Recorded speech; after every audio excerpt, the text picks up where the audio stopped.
right now,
Welcome, everyone, and thank you for joining us here today. I just first want to thank our Minister of Agriculture federally, Heath MacDonald, as well as Cody Bloy, pardon me, who is the Parliamentary Secretary to Prime Minister Carney. Thank you to them and through them to Minister Belanger as well, our Saskatchewan minister that joined us in engaging with a number of producer groups from across Saskatchewan and across Canada, a number of canola producer groups, as well as a number of exporters and value-added exporters, canola crush, canola exporting companies here as well to discuss some of the challenges that we're seeing in not only China, but also our largest export market, which is the United States of America. Joining us as well are our provincial ministers of trade and export, as well Warren Kading, as well as our Minister of Agriculture, Darrell Harrison. Throughout the discussion today, there was a number of points that were made and very well taken, I think, by all levels of government, but there needs to be action and engagement at all levels, whether it be the federal level, the provincial level, and we need to work together with our industry groups, the exporters, value-added processors that we have, as well as our producers on a number of fronts.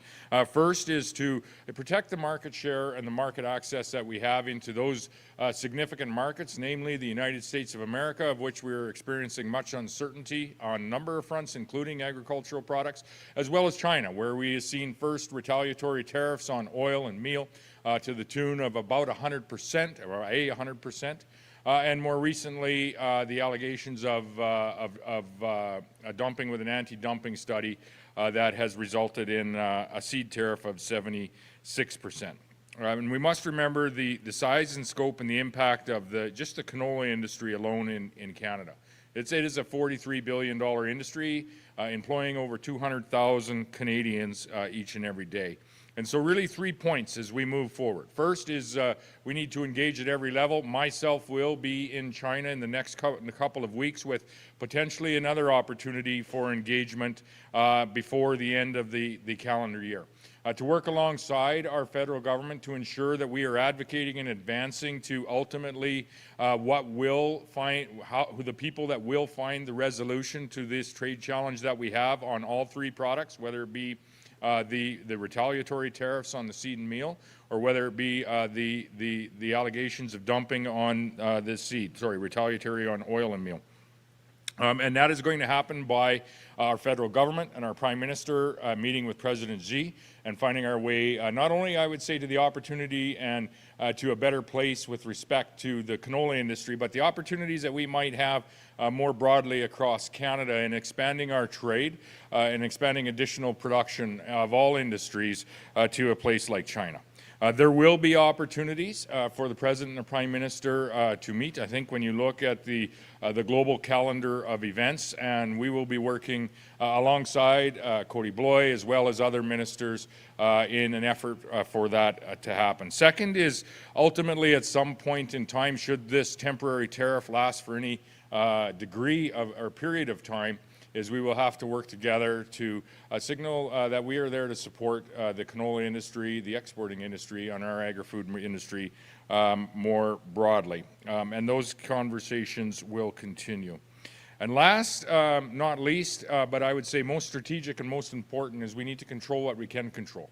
here as Canadians. More broadly, controlling the domestic market that we may have today and tomorrow in the canola industry, but also ensuring that we're working alongside one another to control the regulatory environment we have so that all of the industries that are employing and providing opportunity for Canadian families from coast to coast to coast is a regulatory industry that is allowing for that investment, and it is a regulatory industry that is allowing for the sustainable production of the products that we, in this province, I will speak to, export to over 160 countries around the world, providing energy security, providing food security, and I would say increasingly providing manufacturing security to not only North Americans, but to many countries around the world. Our rail, port, and our access to the world is also of significance to the folks that we met in the room here today. So I want to thank Minister MacDonald and Minister Belanger for joining us via they have joined us digitally for today's meeting. I want to thank each of the producer groups as well as our exporters and value-added producers, our canola crushers that joined us here today. And I want to thank you, Cody, for joining us in person here today and for the conversation that we had with the bulk of the canola industry in our nation. And the opportunity that we had for a conversation prior to that meeting. So with that, I will offer any comments that you might have. Thank you very much, Premier, and I just want to start by saying thank you again for convening what I thought was a very constructive and collaborative discussion. Of course, this builds upon the work that the Government of Canada has been doing the day after China announced its anti-dumping tariffs on canola seed. Minister MacDonald and Minister Sidhu organized an opportunity to engage with some of the stakeholders, and today was a continuation of that dialogue about the way in which we can help support in the days ahead. So part of what I want to highlight on behalf of Prime Minister Carney, and he wishes he could be here. He was involved in a conversation with President Trump today, as is being reported, and he is committing to be in Western Canada in the next couple of weeks to continue the work around convening stakeholders and the Western premiers about what we can do to support the industry moving forward. This is, to Premier Moe's comments, a $43 billion industry across this country, primarily in Western Canada, but it is extremely important. And the government recognizes that. And there is a level of nuance about how best we go about to support the industry. The Premier touched upon this. Really, it's in three bailiwicks. One is what can we do within our own domestic policy front? And the Prime Minister has been very clear on other impacted industries around tariffs about what we can control at home. Part of the discussion today was around policies that we can do here in Canada to support Saskatchewan farmers, Albertan farmers, Manitoban farmers, folks who are involved, who are being impacted right now. Second piece is around market access, and a few things I would want to highlight. The government is engaging with Chinese authorities. In fact, next week there is what's called the Joint Economic and Trade Commission. This is an opportunity for Canadian authorities and Chinese authorities to engage on what we see as differences around trade. The Premier has highlighted the desire for more federal presence. The Prime Minister is cognizant of this because we know what that market impact means for Canadian canola farmers. The last piece is other regulatory pieces that we can take on. And this is some of the work that the government has been doing. It's a continuation of the conversation that started last week. I don't want to get out in front of the Prime Minister in terms of what that could look like, but there are a number of options on the table that we could take in the short term to help support the industry from a regulatory side, things that industry has been calling for, whether at the producer level or the processor level. So the message from the Government of Canada is very clear. We're very pleased to be here. Thank you, Premier Moe, for organizing this. The Prime Minister is looking to be in Western Canada in the next couple weeks. We'll have more to say on what a series of measures could look like to support the industry. Today's conversation is going to play into that, and we're deeply aware of the impact of what this means in Western Canada. So to those who are involved in the canola industry from a producer level, we know the anxiety of the uncertainty of the market access right now and what this means. We have tools at our disposal.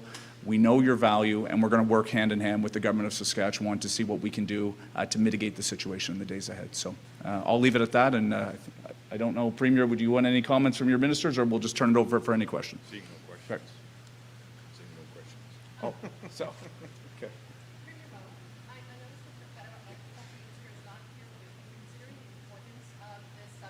We've been talking about for months now. Yeah.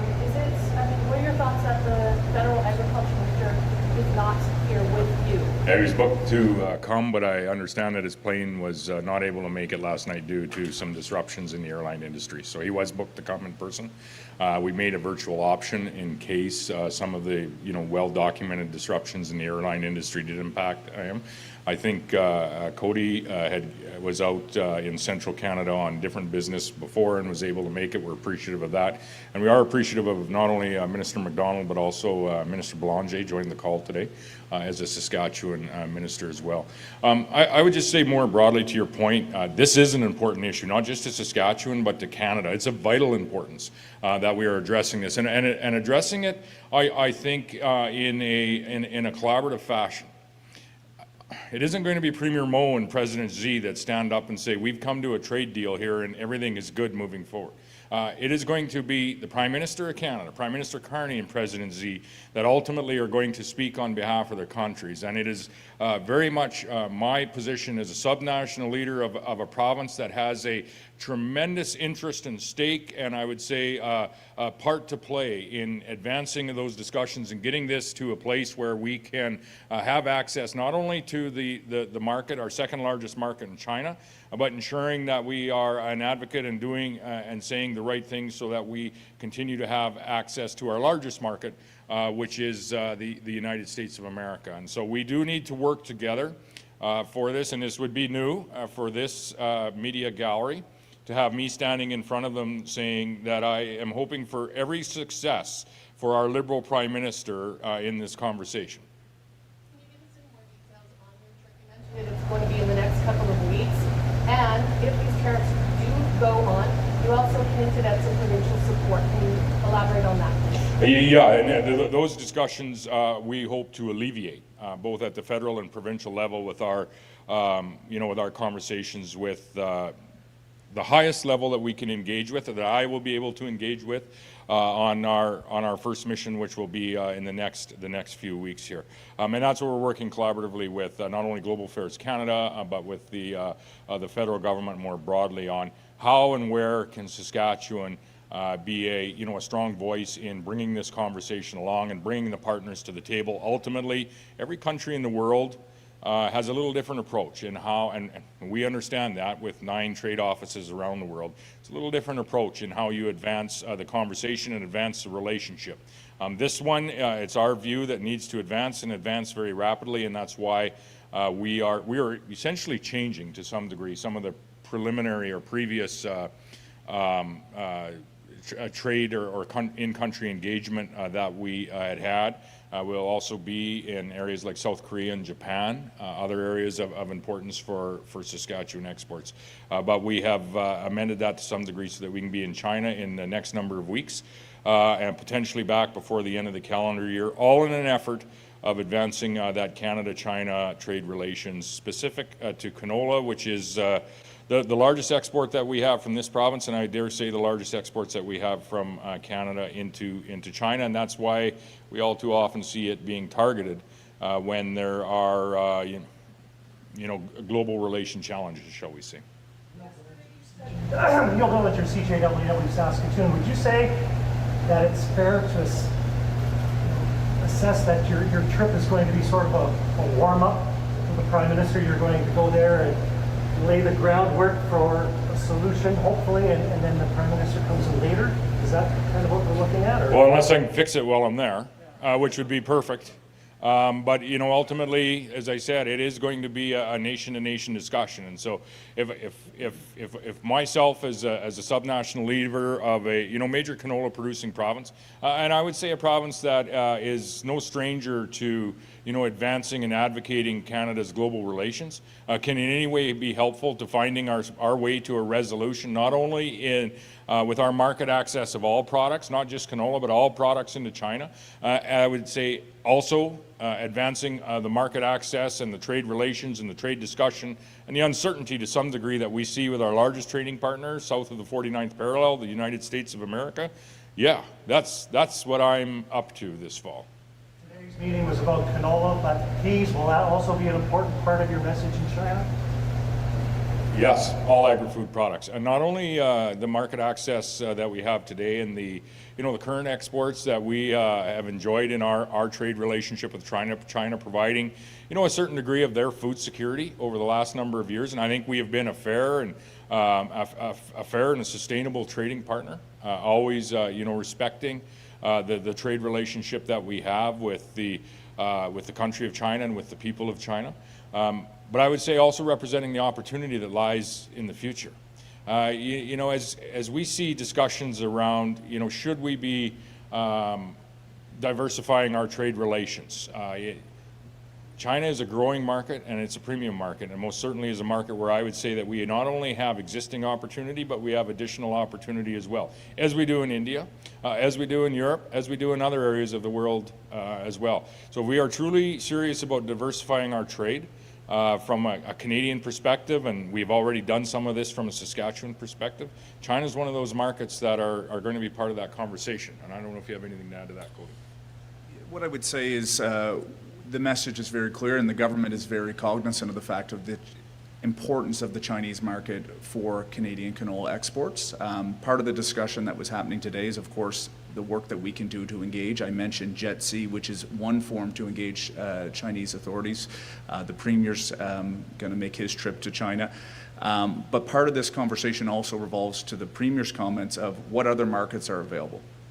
We could name a whole host of countries that both have an opportunity to take more Canadian canola or have traditionally taken more Canadian canola and are not available to the market right now. So that's part of the work that Minister Anand can do in lockstep with this government here provincially and with, of course, the industry community to make sure that we're creating those opportunities. So we're cognizant of the importance of the market.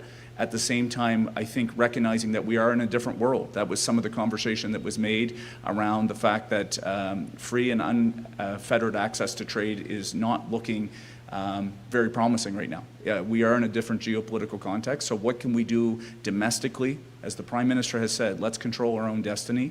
There's opportunities for us to move on public policy beyond the conversation the Premier rightfully highlights about the importance of engagement. What can we do at home to make sure we support Canadian farmers?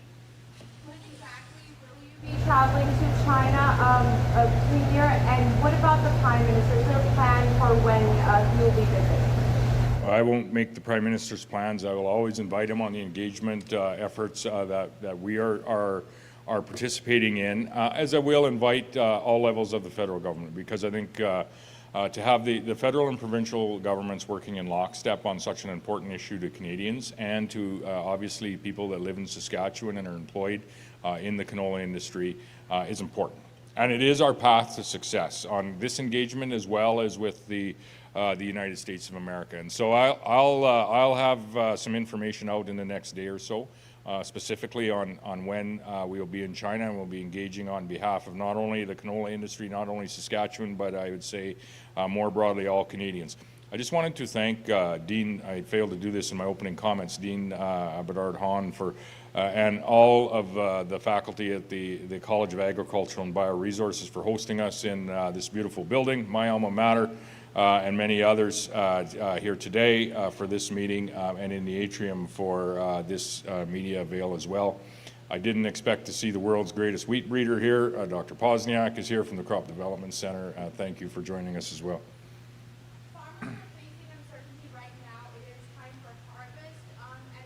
Tariffs aren't lifted quickly. What is the support that you're offering to them right now? I think that's some of the discussion that we will have in the next number of weeks. But you're rightfully identified. Herein lies the surgical initiative that is being unraveled before our very eyes with a retaliatory tariff of 100% on canola oil and meal some time ago, and now added to that a 76% tariff on canola seed as we enter into the Western Canadian harvest, which is going to provide the bulk of not only the canola for this year's annual export market, crush market locally here in Saskatchewan, but also the bulk of the income for Saskatchewan producers and the people ultimately that we collectively represent across Canada. So therein lies the challenge and the urgency And I would say the urgency is in particular with the temporary tariff that has been applied while the anti-dumping study is finalized. Herein lies the opportunity for us to engage at every level of government. At the provincial level, I've said we'll be there shortly. We will always invite the federal government in some fashion or form to join, with an effort as soon as possible to have the President of China and the Prime Minister of Canada be able to sit down across the table, come to some type of a negotiated marketing arrangement or market access arrangement moving forward. There's all sorts of cards that can be played in that conversation. I won't preempt or negotiate publicly as it is not my place to do. But my effort and my initiative and my advocacy is going to be for that conversation to happen sooner rather than later. And I'd say a parallel effort in the American market as well. If I could just build upon that comment. So the Premier's talking about engagement. Again, I want to highlight that the Minister of International Trade has been engaging the authorities on an ability to try to resolve some of these differences that we have with the Chinese government. Again, our position would be aligned with Canadian industry and all governments provincially to say Canada is not dumping canola seed into China. We want to make that resolutely clear. Your question was on support for farmers. There are existing federal provincial tools that are in the window for farmers around business risk management. In fact, part of the work that was done earlier this year was actually to enhance those for this particular program year, given all the uncertainty that transpired. So I think it's important to recognize that. And depending on where we end up in the next few weeks, would depend on how we may actually respond. Canola futures have actually increased since the August 12th announcement on the original tariff. That doesn't mean that this industry is out of the water, so to speak. There's a lot of uncertainty. We think as a federal government there are things that we can move on reasonably in the next couple weeks in lockstep. And again, I don't want to get too far in front of the Prime Minister, but those conversations are ongoing about what we might be able to do on the regulatory front and other irritants that the industry has highlighted over the past week and maybe even sometime before that. If I could second that, I am appreciative as well of the engagement of the Prime Minister and other federal ministers as well. Prime Minister has had a call with the Prime Minister of China. The next call would hopefully be at some point with the President of China and start to work towards rectification of some of these trade-related issues that we have and the precipitous behind. We're appreciative of the efforts that have been made and the priority that has been there. But it being a province in a nation of Canada, we're obviously never satisfied, and we ask for more effort in a more urgent fashion. Just to be sure. A different approach, I guess, necessary moving forward. Is there a part of you that worries that this could last these tariffs could last for a long period of time? Yes. Yeah, this is very, very serious. And quite often with China, that is the case. That they don't last for a period of months, but they actually last for a longer period of time than that. And that's why I say we do have a window where these tariffs are temporary. We do have a window of engagement. And we're going to work alongside the federal government as they build towards the engagement plan that they are already in the process of undertaking.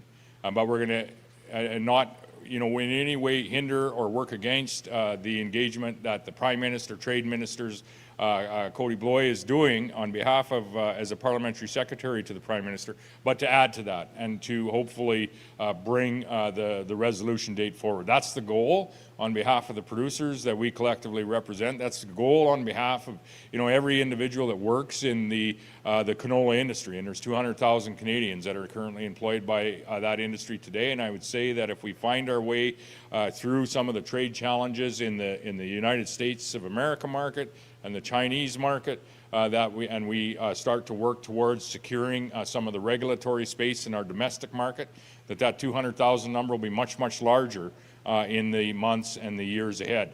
Like I said often, the challenges that we are facing today as a nation and as Canadians and as global citizens to a large degree are well documented and reported by you folks and many others on the news each and every night.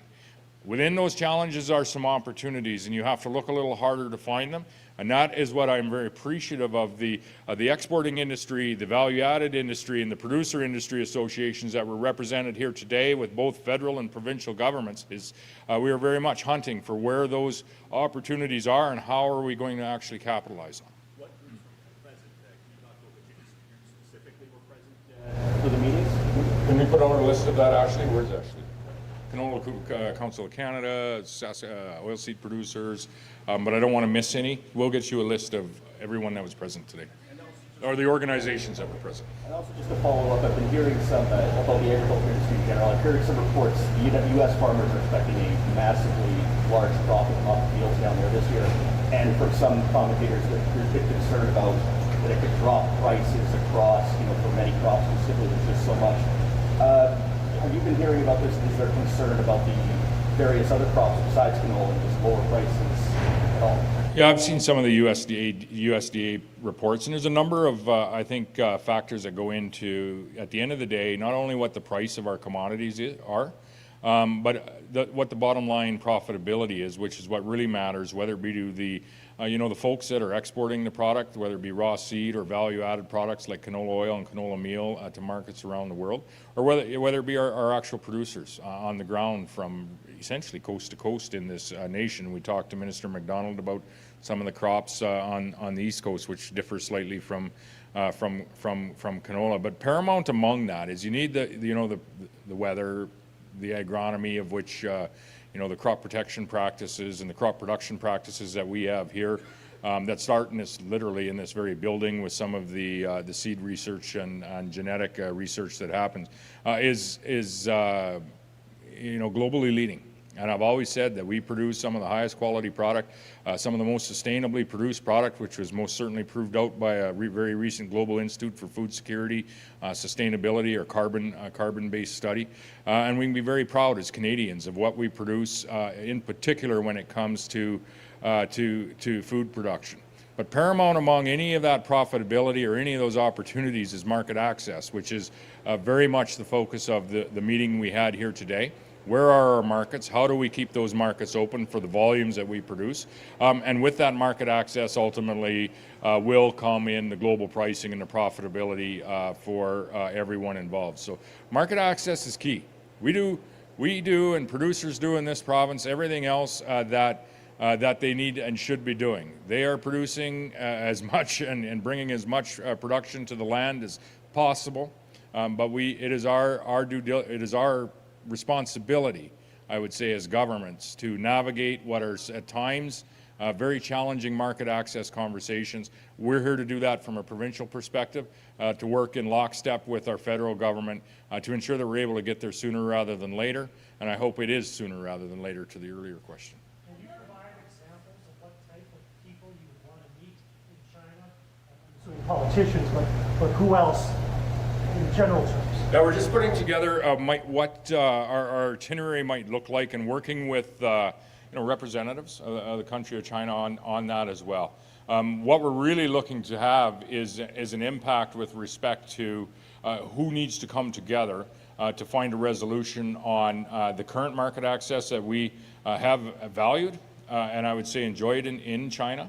And ensure that we also are able to have the opportunity on how that might expand into the future. There's opportunities in these discussions, and we should never discount that. But our primary effort and goal is to preserve the market access that we have, or have it return to where it has been sooner rather than later. And so we're putting together what that itinerary might look like. May very well will likely include to some degree some government involvement, and may very well include some industry meetings as well. Question about those other markets that you're looking at. Is it realistic to think that those other markets that we're looking at can all make up for what China buys in a year? No.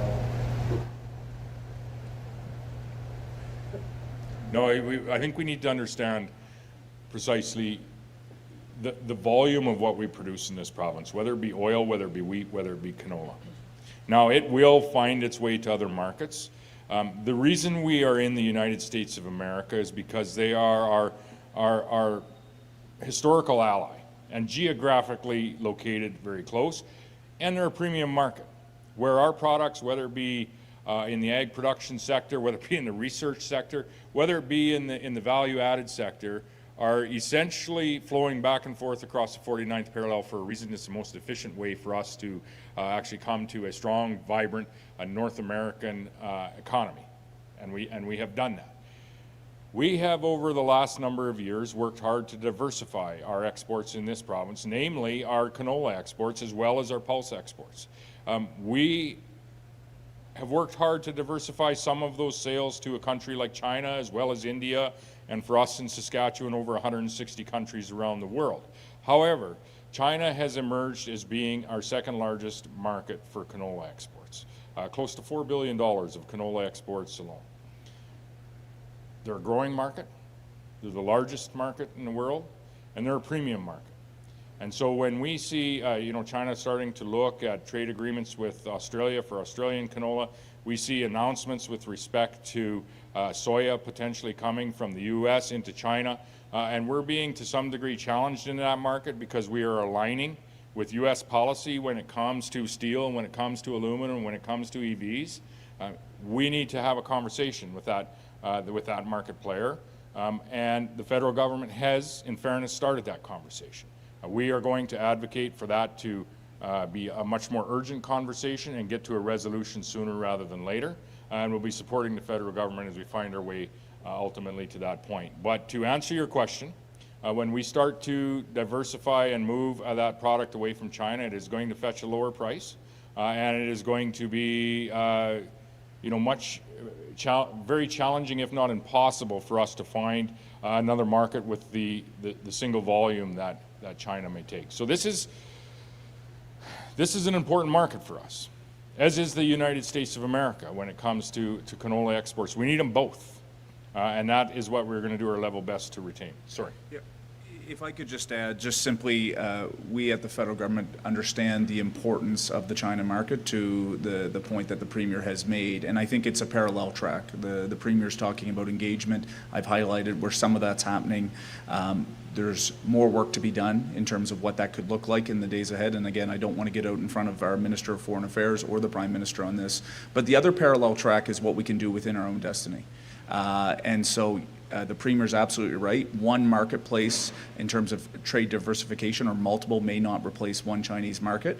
But if you do that work multiplied over many different jurisdictions and we can look at what we can do internally, there's an ability to try to help mitigate the situation. And so that's our work, is to run those two parallel tracks at the same time. Last couple questions. Sorry.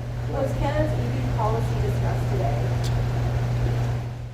The policy, what I would say on the discussion side, there was an understanding, and the Premier has highlighted this, this was the position of industry about the importance of both marketplaces. Now, I started my comments here by saying we're living in an uncertain world. The geopolitics are difficult.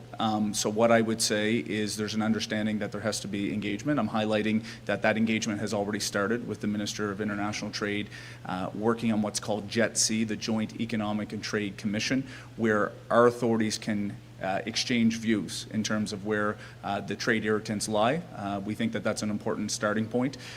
Where that goes from there, again, is going to be developed in the days ahead. But let's make very clear as well, though, that the market access to the United States, as the Premier has highlighted, is extremely important as well. So that is the policy we're working forward. How do we have constructive engagement, but how do we take care of business on things we can control?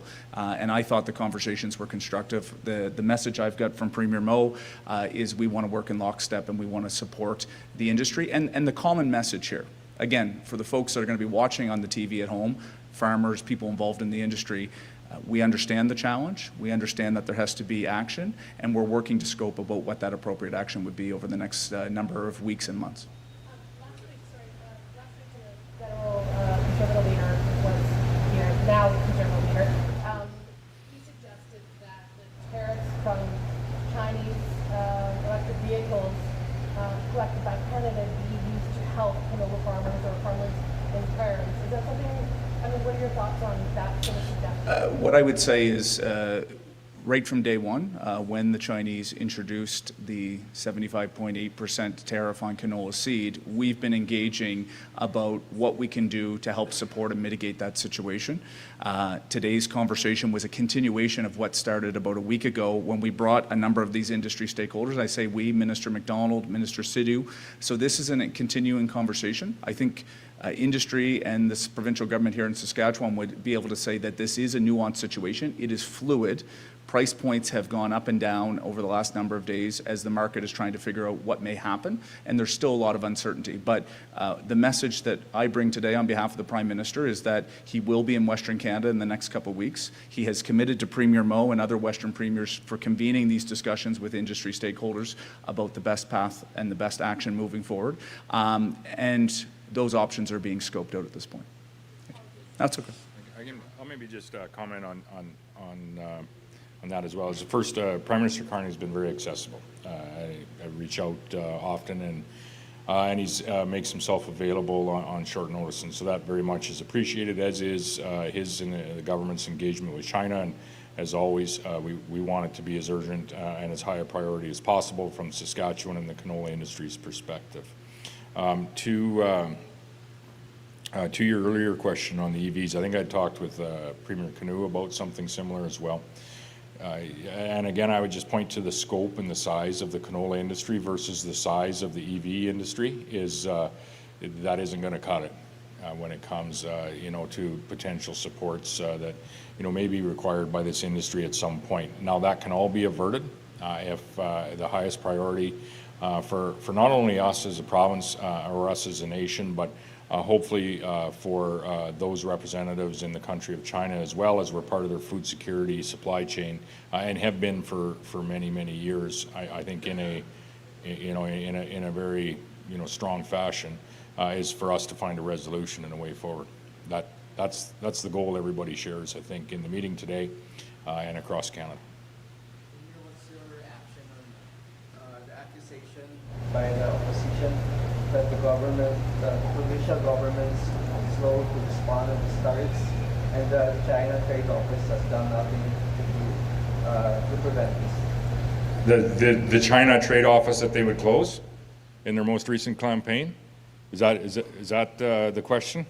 Because that was one of the areas where in the most recent campaign where literally the lost and reckless NDP had said they would cut back some of the investment. And so they really have no stead or in no real honest fashion can comment on whether it be international trade missions or whether it be the use of international trade offices, when this is precisely an area that they had committed to cut should they ever form government. And so, yeah, it's disappointing, but not unexpected.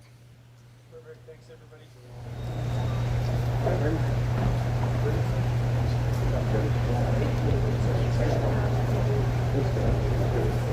Thank you.